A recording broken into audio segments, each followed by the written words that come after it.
may gawa ng langit at lupa, sumasampalataya ako kay Jesucristo, iisang anak ng Diyos, Panginoon nating lahat, nagkatawang tao siya, dala ng Espiritu Santo, ipinanganak ni Santa Maria ng Birhen, pinagpakasakit ni Poncio Pilato, ipinako sa krus, namatay, inilibing, nanahon sa kinaroroonan ng mga yumao, nang may ikatlong araw na buhay na muli, umakyat sa langit, naluluklok sa kanan ng Diyos ang mga makapangyarihan sa lahat.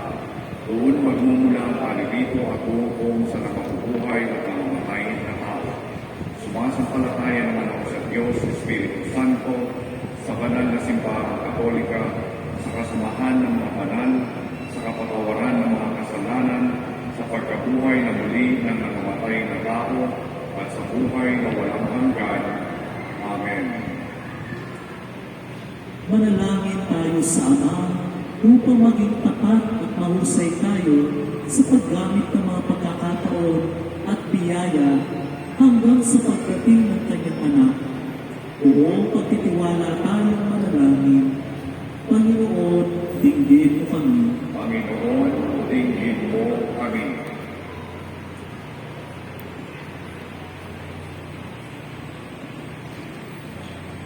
Manalangin tayo. Panginoon, dinggin mo kami.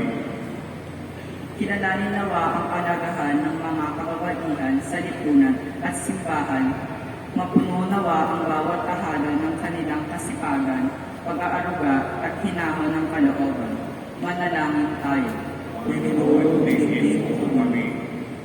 Para sa Santo Papa, upang sa kanyang pagsasagawa ng kanyang layunin, ang kanyang nawang samahan ang kawang inahalili sa kanya sa tulong ng banal na Espiritu. Manalangin tayo.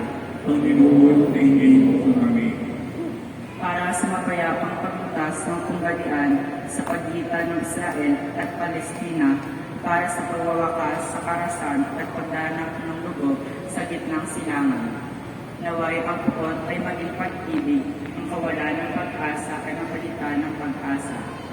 Ang kawalang pakialam ay madagig ng pagkakaisa upang mag-isang pangmatagalan at makalupulong kapayapaan ay tunay na maghari sa ating mundo. Manalangin tayo. Panginoon, dinggin mo kami. Para sa lahat ng mga nakapagpisa dito sa pambansang Dambana ng mahal na ina ng laging saklolo, tuklin nawa ng Diyos ang kanilang kahilingan at ulugdan ng pasasalamat.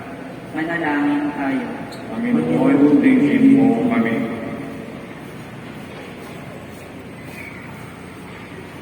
Kaligtaan at ipagkaloob mo, Ama, ang aming mga dalangin hinihiling namin sa pamamagitan ni Kristo aming Panginoon.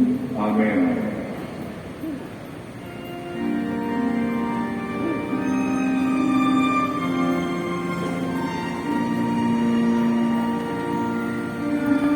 Sa kapulihan niya at karangalan sa ating kapakinabangan at sa buong sambayanan niyang banal.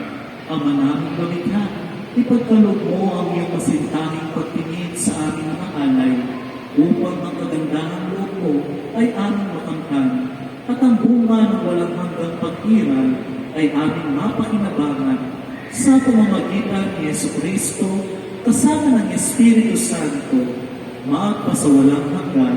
Amen.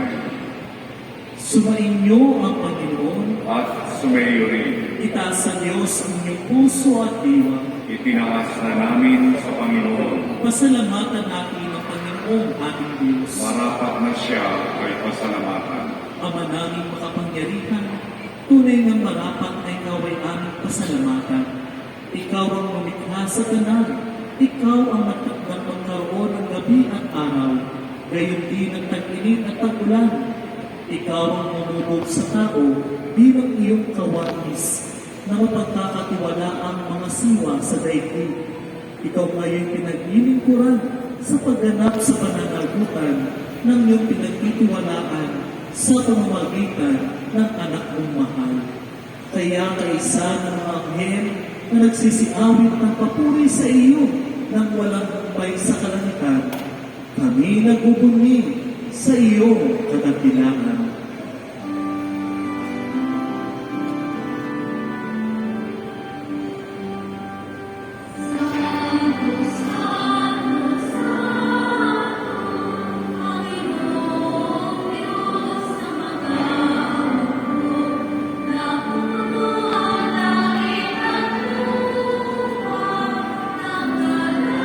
Espiritu, gawin mo banal ang kaloob na ito upang para sa amin maging katawan at dugo ng aming Panginoong Jesucristo. Bago niya pinagtiis ang kusang loob na maging handog, hinawakan niya ang tinapay, pinasalamatan niya, pinaghati-hati niya iyon, iniabot sa kanyang mga alagad at sinabi, "Tanggapin ninyong lahat ito at kanin.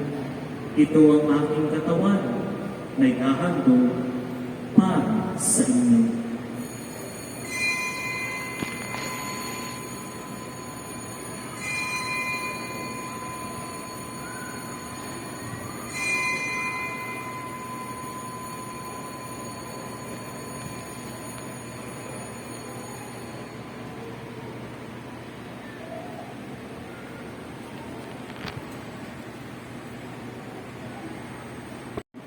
Hinawakan niya ang kalis. Muli kanyang pinasalamatan. Iniabot niya ang kalis sa kanyang mga alagad at sinabi, "Tanggapin ninyong lahat ito at inumin. Ito ang kalis ng aking dugo ng bago at walang hanggang tipan. Ang aking dugo na ibubuhos para sa inyo at para sa lahat sa ikapagpapatawad ng mga kasalanan. Gawin ninyo ito sa pag-alala sa akin."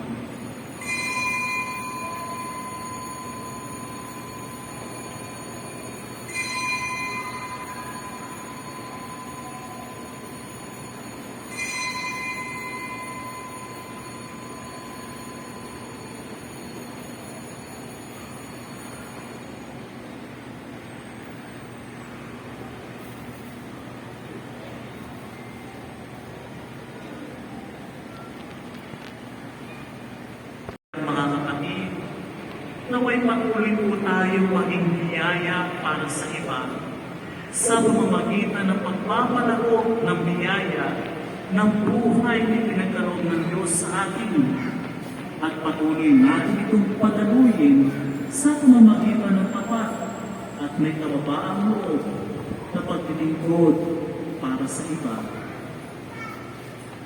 Ang mayroon ay bibigyan pa at mananagana, ngunit ang wala, kahit ang kaunting nasa kanya, ay kukunin pa.